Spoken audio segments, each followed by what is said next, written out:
I remember walking into the study like I'd walked into a trap I didn't even know existed. The walls were dark wood, glossy, reflecting the smoke curling from Dad's cigar. Perfume and old paper hung heavy in the air. I could feel it pressing against my chest, suffocating me. "Everyone, please," the lawyer said, clearing his throat. His voice was calm, too calm. That's always worse, isn't it? Calm before a storm.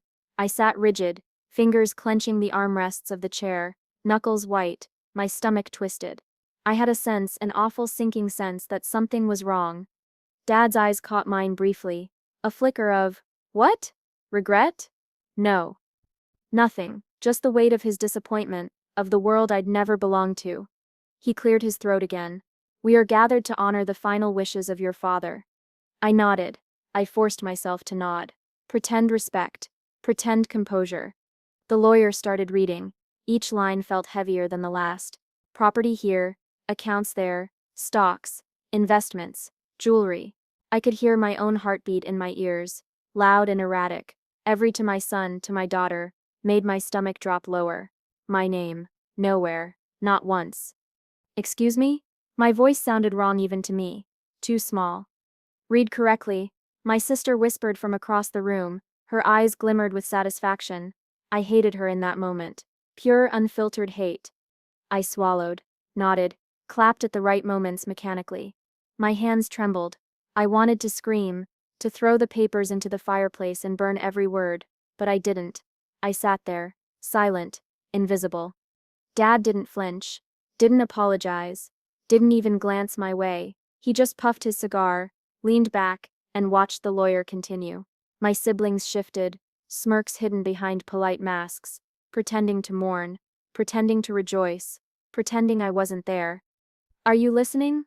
the lawyer asked, looking at me finally. I forced a smile. "Of course," I whispered. My voice sounded foreign to my own ears. I hated the way it trembled. My mind replayed every memory. The nights I stayed up helping Dad with paperwork, the summers I gave up, the vacations I missed, the times I covered for my siblings' mistakes. Every sacrifice, every ounce of loyalty, I was erased, vanished. I wanted to throw the chair, scream at them, rip the papers from the lawyer's hands. Instead, I smiled. A small, empty smile. I clapped when Dad's name was mentioned in endearment, when my siblings received gifts, estates, wealth, anything I had once dreamed of having myself. It burned. Every clap was a needle in my chest. Every smile, a lie I told myself to survive. After the last line, silence fell, thick, suffocating silence. I could hear the faint tick of the grandfather clock. My world had fractured.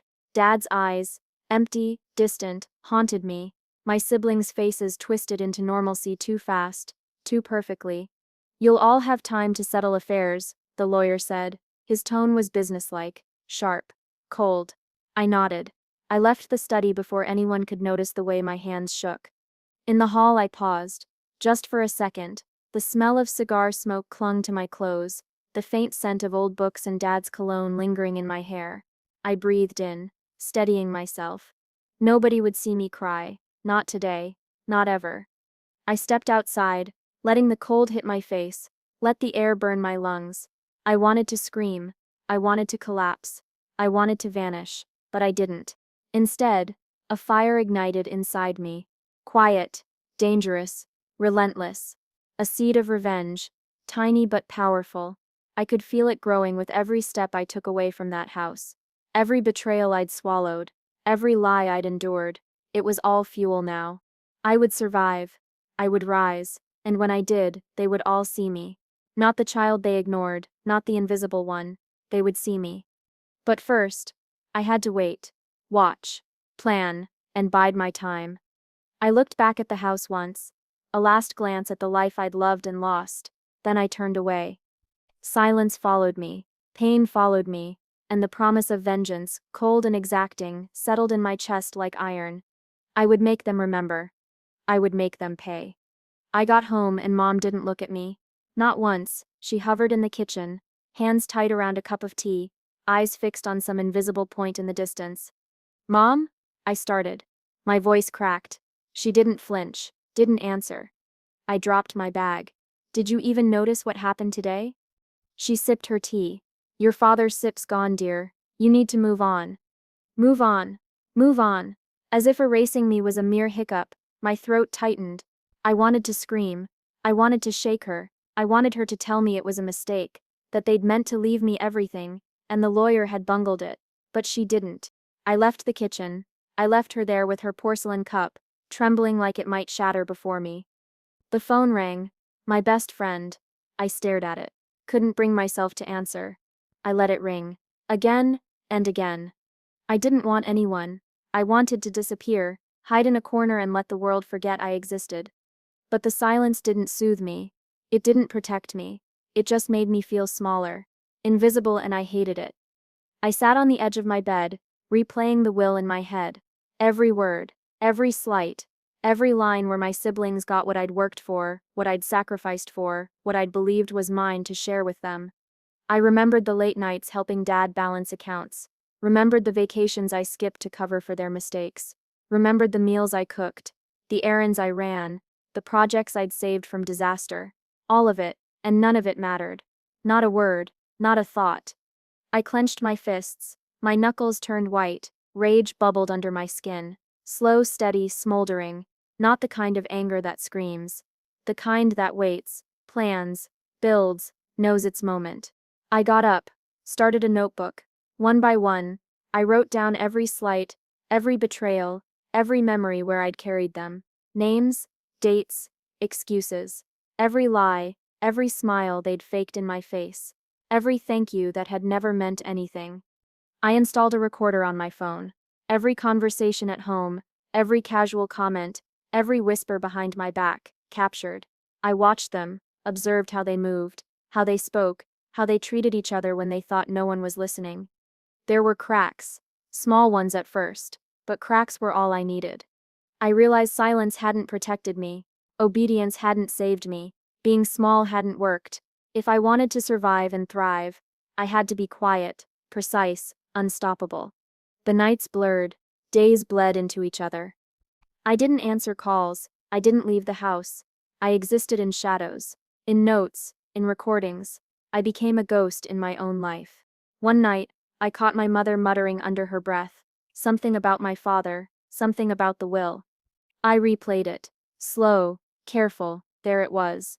A hint, a crack. My best friend left a message later. Call me. I don't know what's going on, but I'm here. I listened, didn't call back. Not yet. Every memory, every quiet observation, every line I wrote, every conversation I recorded, it was fuel. Quiet fuel, simmering, waiting. I could feel it shaping me, strength growing where heartbreak had hollowed me, power building where rage had settled. I thought about my siblings, about their smug smiles, about how easy it had been for them to pretend I didn't exist, and I smiled too. Small, hidden, dangerous. They had no idea what I was capable of. No clue that the quietest ones are often the deadliest. That revenge isn't always loud. Sometimes it's patience, observation, precision.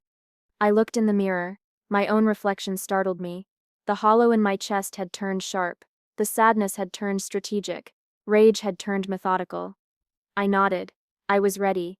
And I promised myself I would make them pay. Not with chaos, not with noise, but with inevitability, with the slow exacting justice they had never seen coming. The house felt smaller, the shadows longer, but I felt larger, stronger, sharper. I whispered to the darkness, "You will see me." And I meant it. I walked into the boardroom like I had every right to be there. Dark suit, steady hands, eyes sharp, but inside I was invisible. That's the point, isn't it? To be present, to be indispensable, without anyone realizing it. Abdul, can you review these figures? My brother asked. His tone was casual, but his eyes flicked toward mine. There was hesitation there, and I noticed it. Always notice it. Of course, I said. Voice even. A nod, a small smile. Nothing more. I flipped through the spreadsheets. Mistakes jumped out immediately. A miscalculated shipment. A supplier overcharged. Deadlines missed. Every error screamed my name, though they didn't see it yet. Are you sure about these numbers? My sister asked. She leaned back, smirk curling her lips. You weren't supposed to be involved anymore, remember? I smiled. I set them just double-checking. Her eyes narrowed, suspicion faint, but she let it slide, for now. I started keeping notes. Every misstep, every moment of hesitation, every time Dad stumbled over a contract he used to handle like second nature, I wrote it all down, quietly, methodically. You know, Dad said one evening, rubbing his temples, these deals aren't set as simple as you think. I leaned against the wall, calm, watching. I never said they were, I replied softly. I just observe. He didn't notice the undertone. He never does. They never do. And that's how I work, in the shadows. My siblings laughed at me sometimes, mocked me for sitting quietly, taking notes, sipping coffee while they scrambled. Still obsessed with being the hero. My brothers sneered. I didn't answer, just smiled. That smile, they thought it was weakness. But really, it was patience. It was strategy. It was watching them crash, watching them crumble without touching a thing. Every meeting I cataloged errors, mismanaged contracts, clients confused, suppliers frustrated, deals slipping through their fingers. I logged it all. Every slip of hubris, every lapse of judgment. You think you are so clever, Don set you. My sister said one morning, voice low, sharp. She leaned closer, sitting there taking notes, pretending. It seems pathetic. I tilted my head, smiling. Pretending what? I asked softly. I stummed just here. Her eyes flashed. I knew she suspected something, but she didn't know how much I knew, how much I was planning, how quietly powerful I was becoming. Even Dad leaned on me without realizing it. He asked questions he should know, sought advice he should trust himself to give. I answered, patiently, calmly, every word carefully chosen, every suggestion noted, every admission recorded. At night, I reviewed my notes, each mistake, each failure, each tiny crack in their armor. I drew connections, patterns, weaknesses. I plotted not chaos, not revenge through rage, but through control. The lawyer, too, became a quiet ally in my mind. He talked openly, thinking I wasn't listening. I was every clause, every nuance in contracts, every legal oversight, logged, every detail, a weapon invisible, until it's time to strike. You're surprisingly helpful, Dad muttered once after a meeting. Almost a compliment. I didn't respond. Didn't need to. Inside, I was smiling. Every dependency they had on me, every moment they faltered, made my plan more powerful. I realized revenge isn't loud. It's not screaming in their faces or tearing down walls. It's control, observation, influence from the shadows. Let them stumble. Let them fail. Let them think they're surviving on their own. The power wasn't mine yet, but it was close. I could feel it crawling toward me like a pulse, a slow burn in my chest. Every meeting, every document, every quiet correction was a step closer, and they had no idea. One afternoon, I watched my sister mishandle a contract with a supplier. She didn't realize the mistake would cost the company thousands. I could have said something, warned her, but I didn't. I smiled politely, jotted it down, and moved on. Control, I reminded myself. Control first. Chaos later. I caught Dad hesitating during a client call. His usual confidence faltered. He leaned on me. I answered, calmed him, smiled, and noted everything. Every observation, every recording, every subtle correction. It was all a ladder. I climbed it silently, invisible, unseen, and when I reached the top, they wouldn't know what hit them.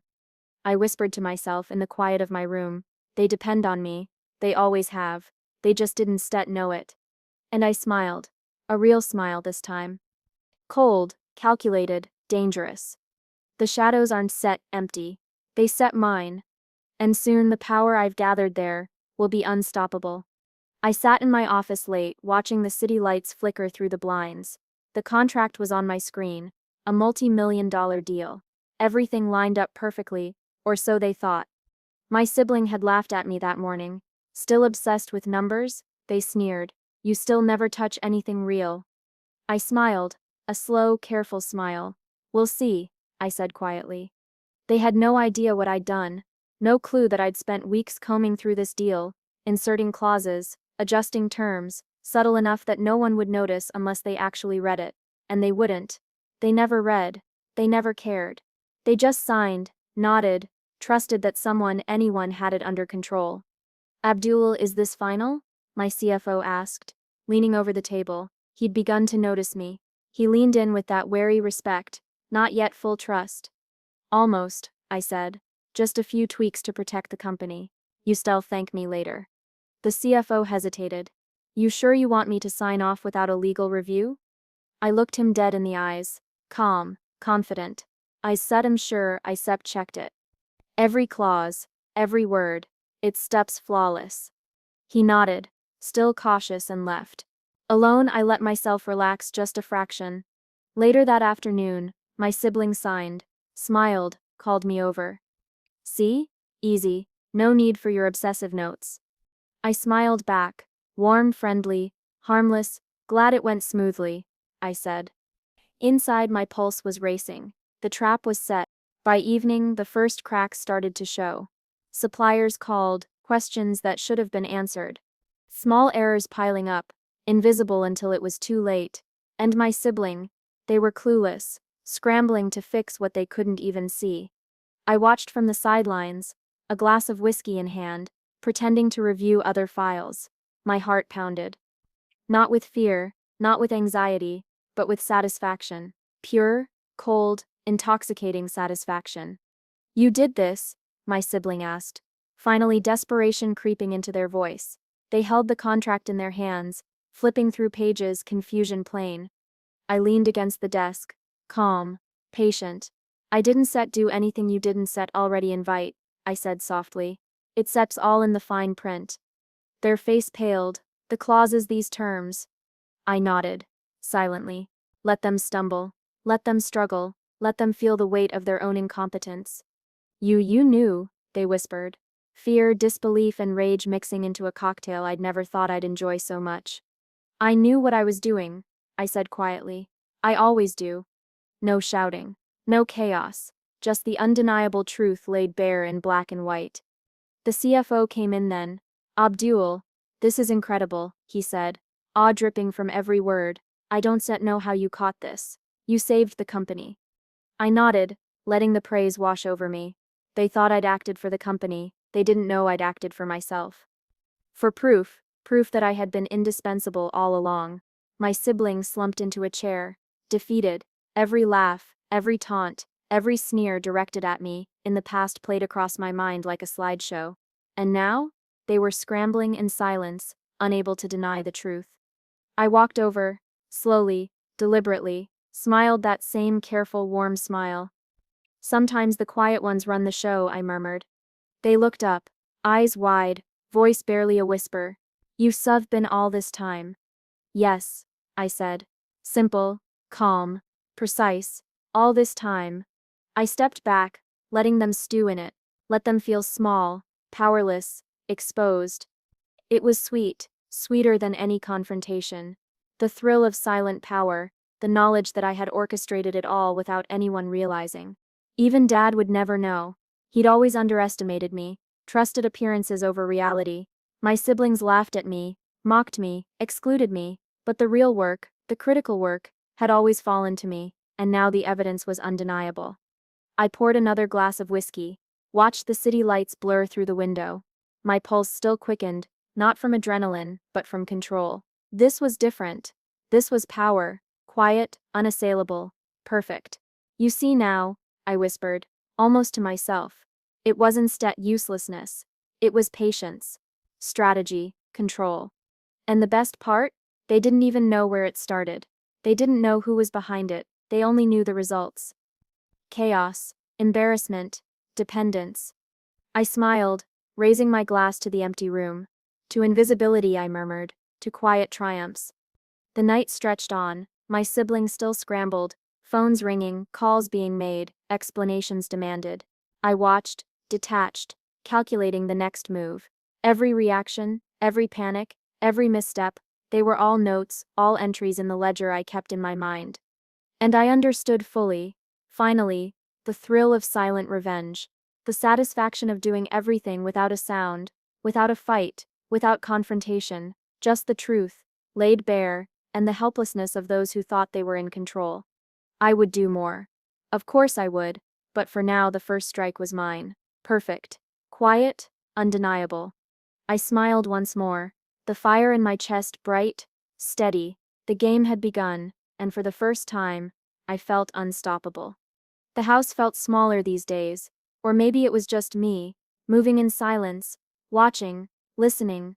Every hallway, every boardroom, every casual conversation became part of my web, and the deeper I hid, the faster their world unraveled. I met Uncle Hassan at lunch. He had always resented Dad, favorite this, first in line, always the golden child. But now, he was a tool, an ally without even knowing it. "You've got eyes everywhere, don't you?" he said, leaning back, sipping tea. "I just noticed things," I said lightly, smiling, "things others overlook." He chuckled, a low, conspiratorial sound. "Dad never listens. Never did. But you stir different. I see that." I nodded. Nothing more. He didn't know the half of it. The lawyer began contacting me more frequently. Questions, clarifications, subtle hints of suspicion in his tone. "Abdul, are you sure your siblings understand the clauses?" he asked one afternoon. "Some of these decisions seem poorly judged." I leaned forward. Warm smile. "I double-checked everything. They'll be fine, mostly." He hesitated, then nodded, suspicion brewing. Just the way I wanted. Meanwhile, my siblings floundered spectacularly. Another meeting? Another presentation. They stumbled over numbers I had prepared, quietly, mispronounced terms, misread contracts. Their incompetence was no longer just a frustration. It was public, embarrassing. "Abdul, help me with this chart," my sister whispered during one meeting, desperation under her fake politeness.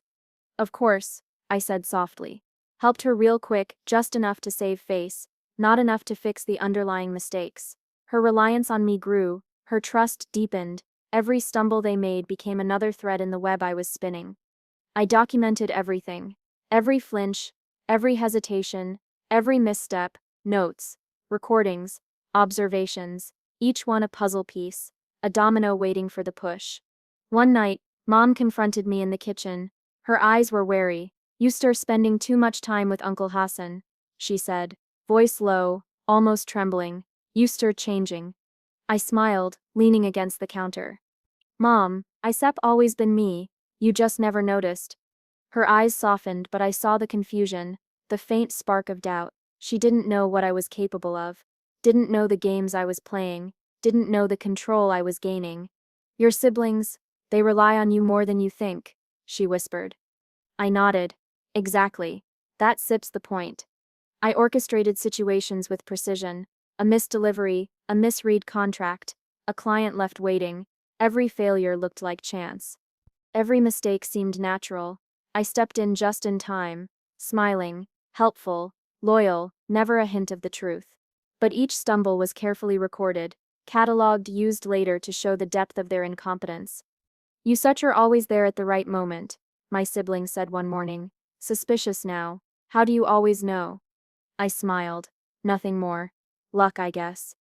Inside, my pulse raced. Patience was my weapon. Observation was my shield.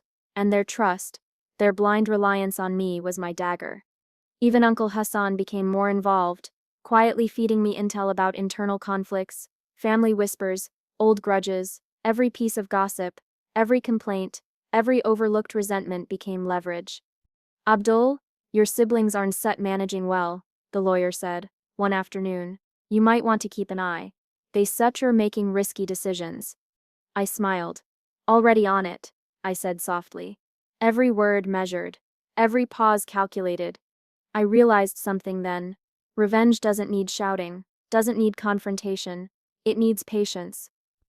Strategy, the quiet unraveling of a world that thought they were untouchable. The thrill wasn't in chaos, it was in control, in watching the cracks widen without ever touching the walls. Meetings became my playground.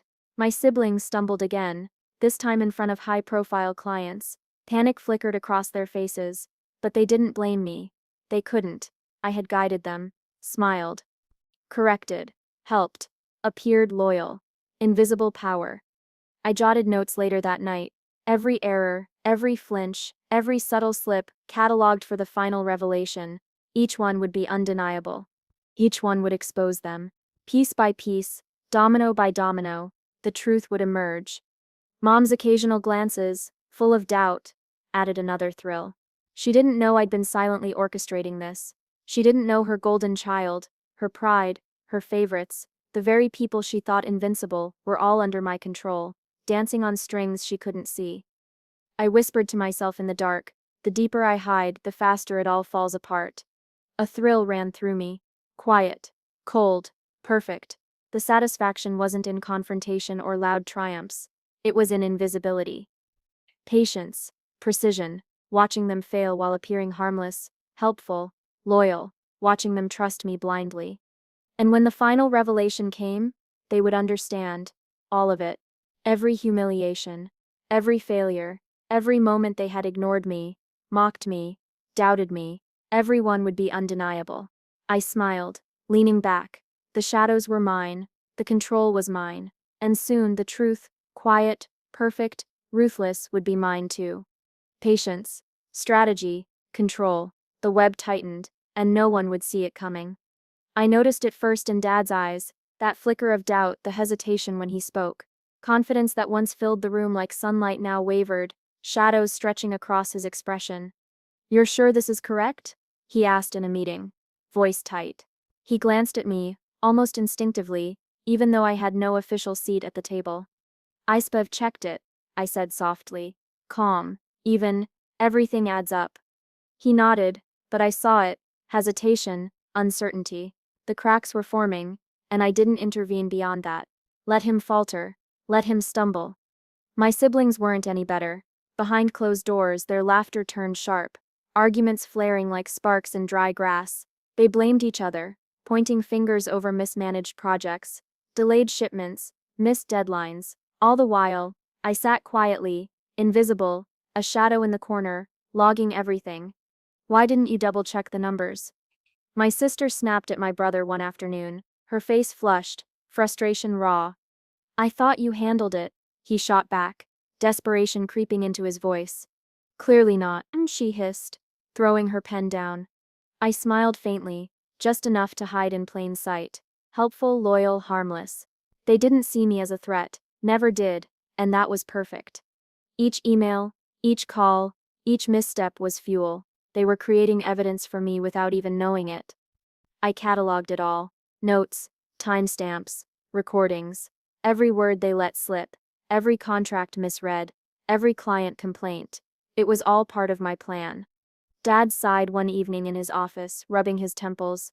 "I don't know how we got here," he muttered, voice low, almost to himself. I stayed at the doorway pretending to review documents. "It's complicated," I said softly, almost casual. He looked at me, eyes searching, doubt pooling there. "I just thought never been gone this long." I nodded slowly. "Things change, Dad. People change, and sometimes absence teaches lessons." The truth was, absence had taught me lessons too, about patience, about power, about watching quietly while others self-destruct. In meetings, I noticed how my siblings second-guessed themselves, hesitated, stumbled over phrases they once delivered with pride. Every client call, every supplier negotiation, I observed silently. Not a word, not a hint, just presence. The invisible hand guiding them into mistakes. "You were too quiet," my brother complained one afternoon. "Always lurking, watching. It's unsettling." I smiled. "Just observing," I replied. Harmless, calm, perfectly invisible. But inside, I was giddy. Every falter, every sigh of frustration, every whispered argument behind closed doors. It was all momentum, a snowball rolling downhill, and they didn't know the avalanche was headed straight for them. The house of cards they'd built on my absence was shaking, and I could see it from my office, behind my laptop screen, smiling quietly, invisible, untouchable. Every client complaint I received on forwarded emails, every miscommunication between siblings, I logged, analyzed, and planned around. Each tiny misstep wasn't chaos. It was control. A narrative I was shaping, piece by piece. Power had shifted, no longer inheritance, no longer titles or favors. Power was paycheck, control over decisions, influence over outcomes, and I held the pen. One evening, Dad called me into his office, tension clear in his posture. "Abdul, I'm not sure how we're handling this, he admitted, voice low. I leaned against the doorframe. Casual, patient. We just need a plan, I said softly, and careful attention. I can help. Relief flickered across his face. He didn't know that help came with strings, that every suggestion, every adjustment was leading them exactly where I wanted. Meanwhile, my siblings argued again in the lounge. I heard the muffled voices through the walls. We can't rely on him all the time, one snapped. He steps everywhere, the other shot back. Always correcting, always stepping in. I smiled quietly. They still didn't see me as the threat, didn't see me as the strategist, the player who had orchestrated every misstep, every oversight. Emails pinged, calls came in, every error, every minor disaster, every panic-stricken question fed my plan. It wasn't about chaos, it wasn't about confrontation, it was about control, and control was intoxicating. I reviewed the numbers one last time before leaving the office. Every detail accounted for, every failure logged, every domino in place. The cracks in their facade were widening. I whispered to myself in the dark. They'll never know what hit them. And I meant it. As I left the building, the city lights reflected off the glass, sharp and precise, like me. Invisible, patient, unstoppable. I smiled. Quiet, cold, perfect. Power wasn't given, it was taken, and I had already started rewriting the rules. The house of cards was trembling. The question wasn't if it would fall, it was how spectacularly. And when it did, I'd be waiting. Calm, prepared, untouchable. I called the board meeting like any other. Routine financial review, I said. Nothing unusual. Just numbers, projections, contracts. My siblings didn't suspect a thing. That was the first step. They never suspected. Everyone here? I asked. Voice calm, casual, smiles plastered where nerves hid beneath. They were confident, overconfident. Yes, Dad said, leaning back in his chair. His eyes met mine briefly, curiosity tinged with something else, something I didn't name yet. I nodded. Good, let's start. I projected the first slide. Numbers, charts, contracts, all mundane on the surface. Abdul, did you review these? My brother asked, voice tight, trying to hide unease. I did, I said softly, even. But I found some discrepancies. Discrepancies. That word alone made their brows furrow. Discrepancies? My sister repeated, voice sharper now. What do you mean? I clicked the next slide. A contract highlighted. Missed clauses, mismanaged timelines, supplier complaints, errors that cost thousands. Evidence clear, precise, unquestionable. They sutter, mistakes, my brother stammered. I didn't notice. No one did, I said calmly. Until now. I watched their faces. The smirks, the laughter, the arrogance. They were gone, replaced by panic, confusion, disbelief.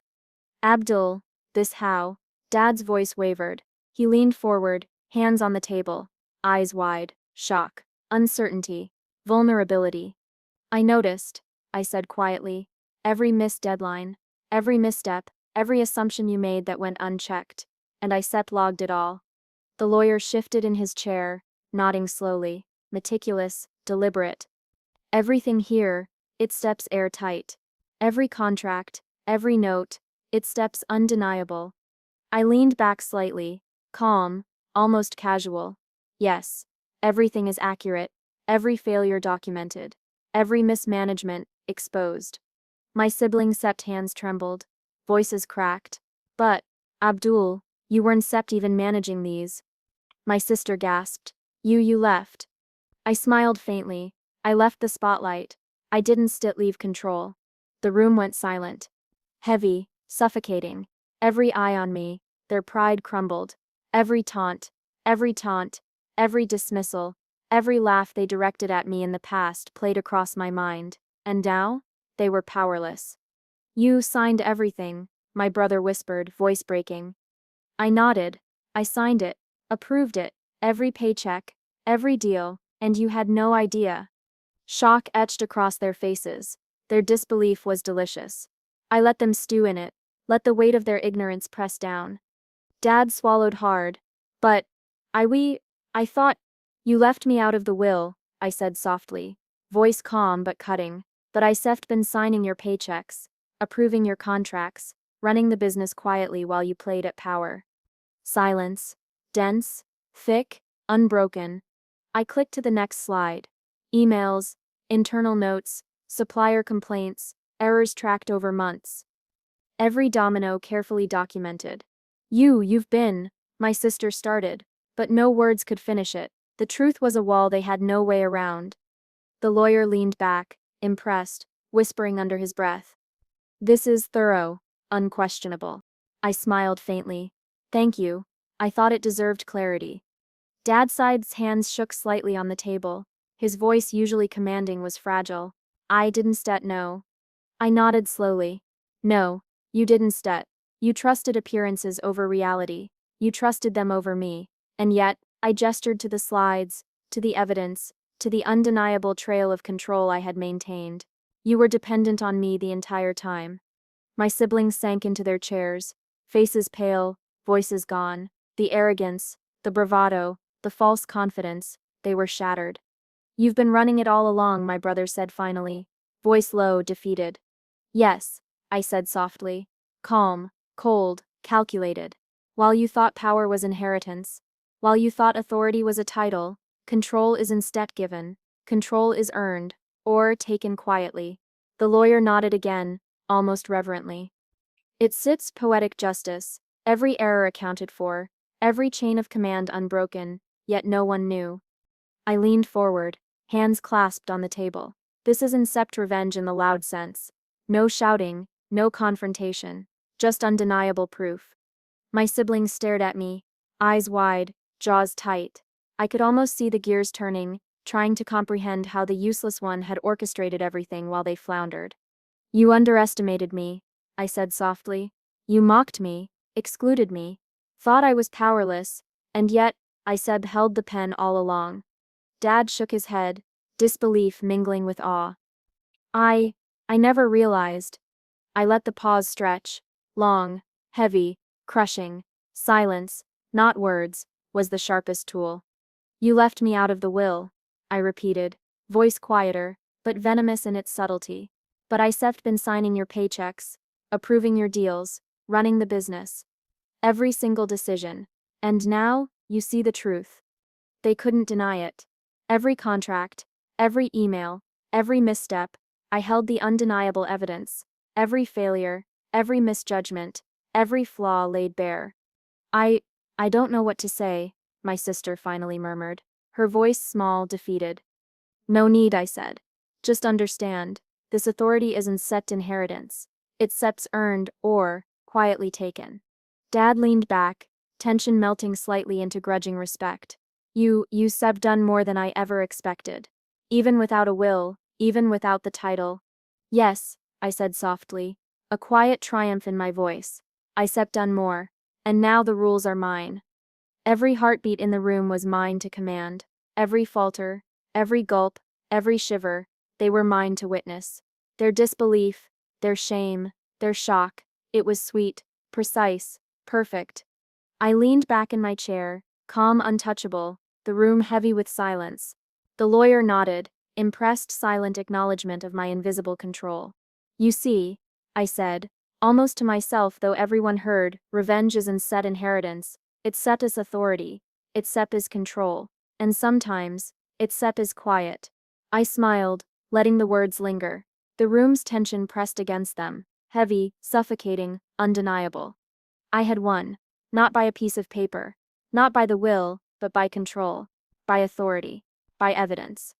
And for the first time, truly, I felt untouchable.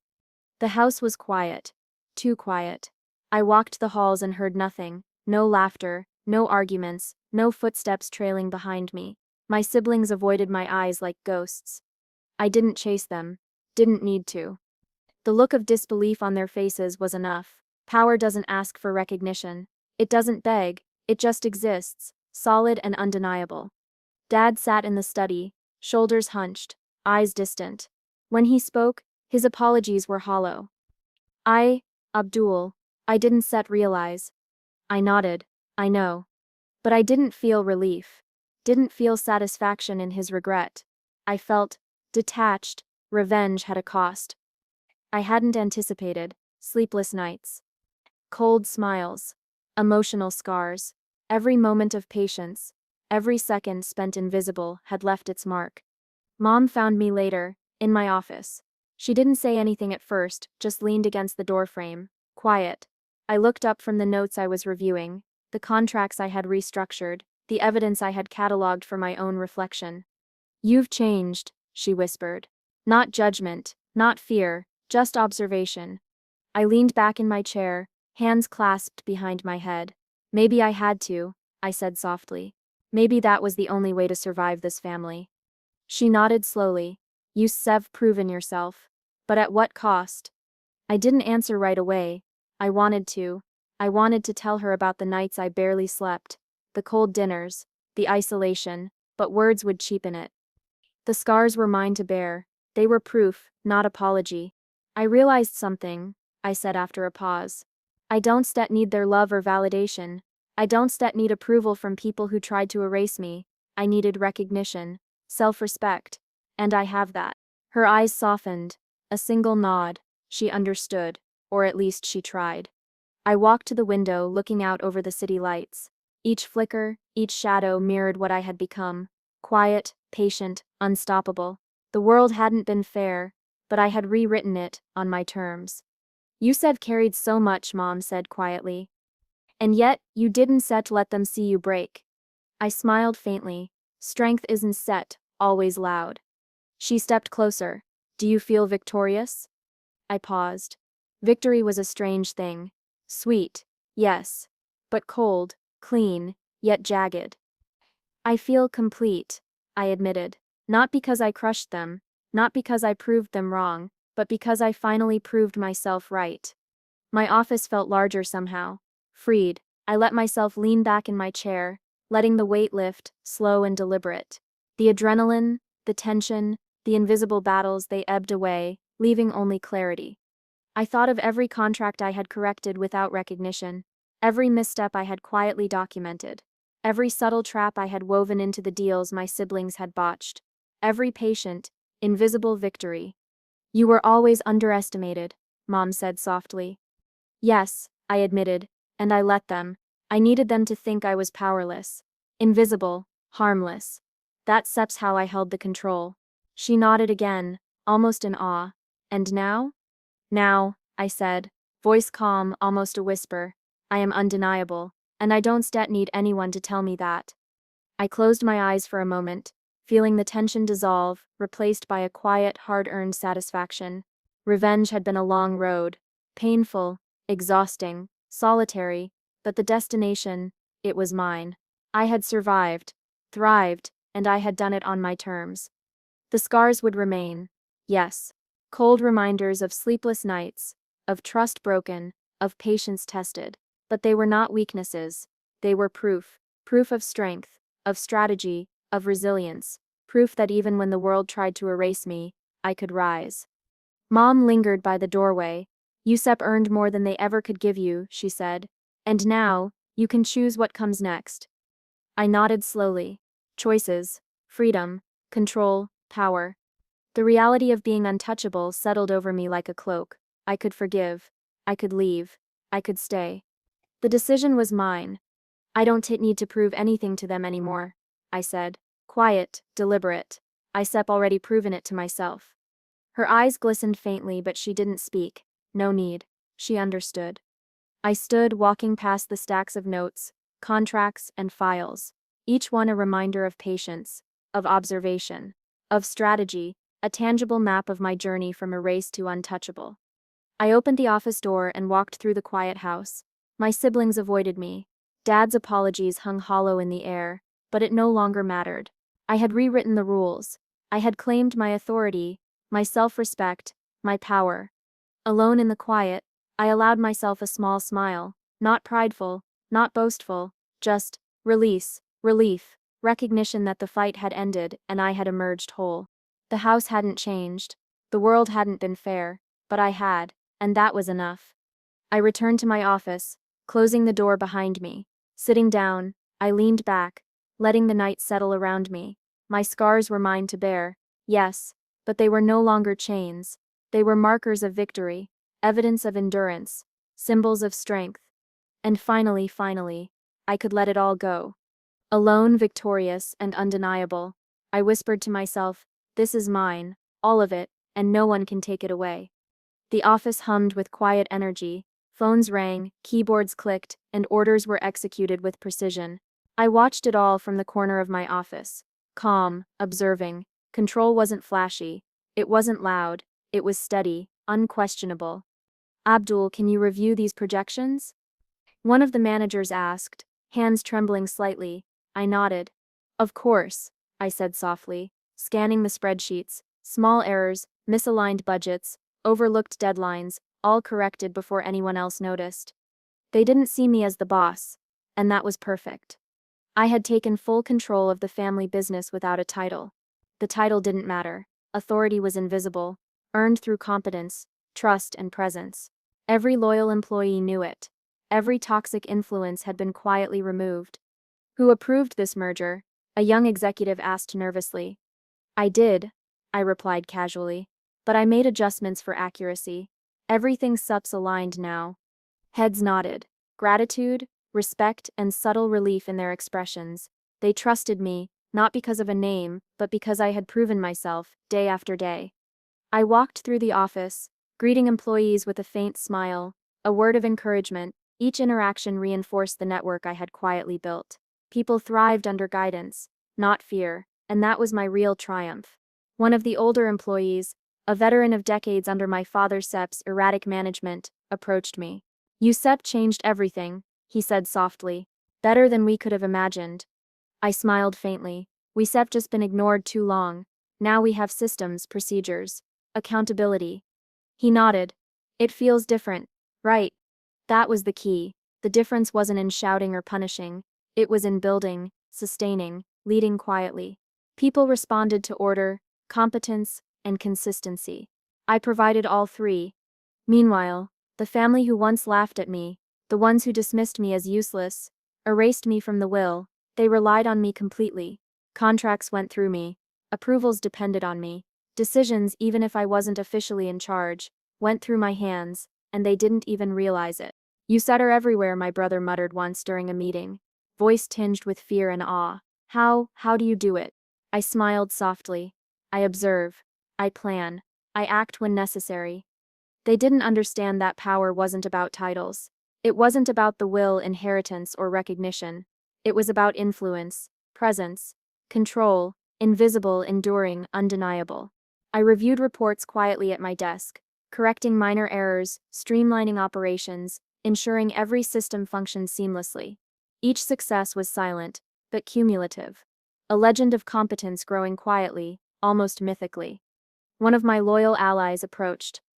Abdul, we couldn't have done this without you, she whispered. I looked up, eyes calm, voice measured. You did it. I just made sure the path was clear. That SIP's all. Her smile was small but genuine. That trust, that respect, that acknowledgement. It meant more than any inheritance ever could. I leaned back, letting the office bustle continue below me. The world outside could underestimate me, ignore me, laugh at me, but inside these walls I had rewritten the rules. The employees thrived. Toxic influences were gone. My family's arrogance and incompetence, their jokes at my expense, their ignorance of my contributions, they were irrelevant now. Irrelevant, because I had built something stronger than titles, stronger than recognition, stronger than their fleeting approval.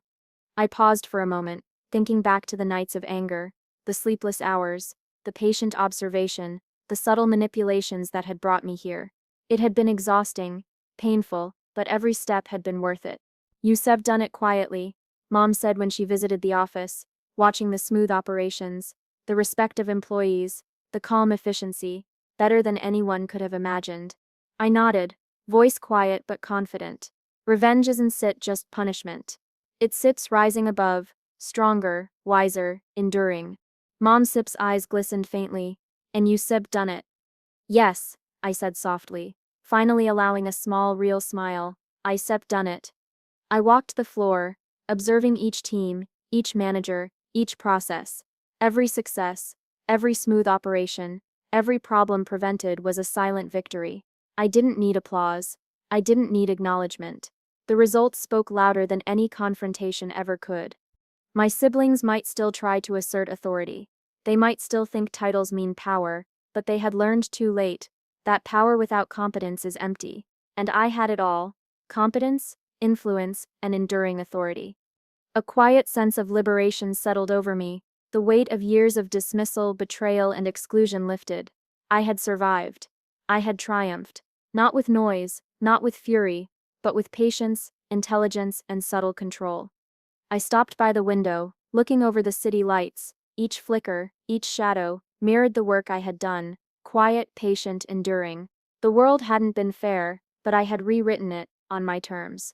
Employees passed by, nodding, acknowledging my presence without a word. Respect didn't need fanfare. Authority didn't need titles. It only needed consistency, competence, and integrity. I smiled fully this time. Free, strong, undeniable. The family who once mocked me now depended on me entirely. The house of cards they built without me had crumbled quietly, replaced by systems, structures, and efficiency I controlled. And I realized finally, revenge isn't about punishment. It isn't about shouting. It isn't about winning a fight they never understood. Revenge is about rising above. It's about becoming the force they can't ignore, the hand that guides the outcome, the presence that shapes reality.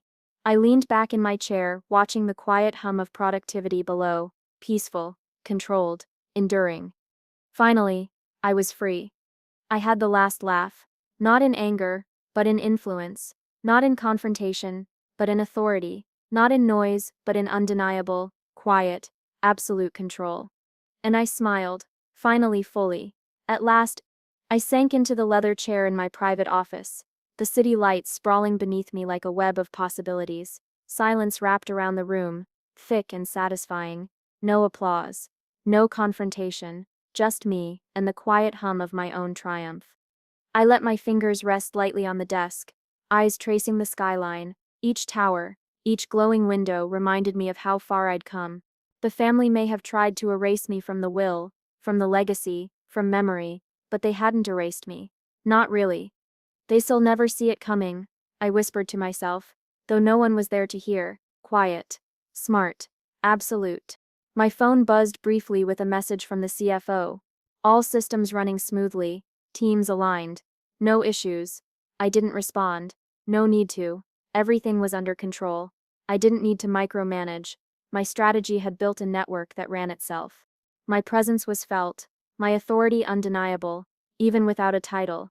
I thought back to the years of dismissal, the smirks, the casual insults. "You're useless," my father had said once, though he didn't realize I'd been silently correcting every oversight, covering every mistake. Every contract I approved, every paycheck I signed, every decision I influenced. I'd built a legacy my family couldn't even see. "You underestimated me," I murmured softly, leaning back, eyes closed. The memory was sweet, sharp, almost intoxicating, not in malice, not in cruelty, but in validation. I hadn't needed to shout. I hadn't needed to confront. My revenge was quiet, calculated, absolute. A knock at the door pulled me back. My father entered hesitantly, hands in pockets, eyes flicking to the papers strewn across my desk. "Abdul," I wanted to say. I held up a hand.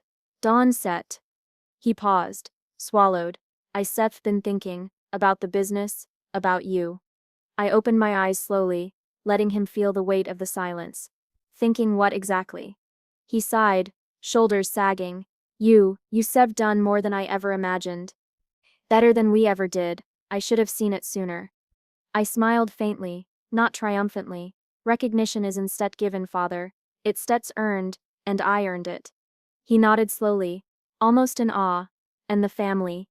I leaned back in the chair, hands clasped behind my head.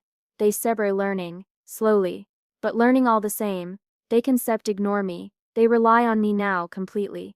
He swallowed again, eyes lingering on me. "I suppose I underestimated you. Erased you from the will, but you signed every paycheck. Run every deal, without any of us noticing." "Exactly," I said quietly, letting the truth settle in the air between us. "It was instead inheritance that gave me power. It was intellect, patience, observation, strategy. He didn't speak for a long moment, only watched, perhaps realizing that the child he'd thought powerless was now quietly dominant, untouchable, untangled from their petty expectations.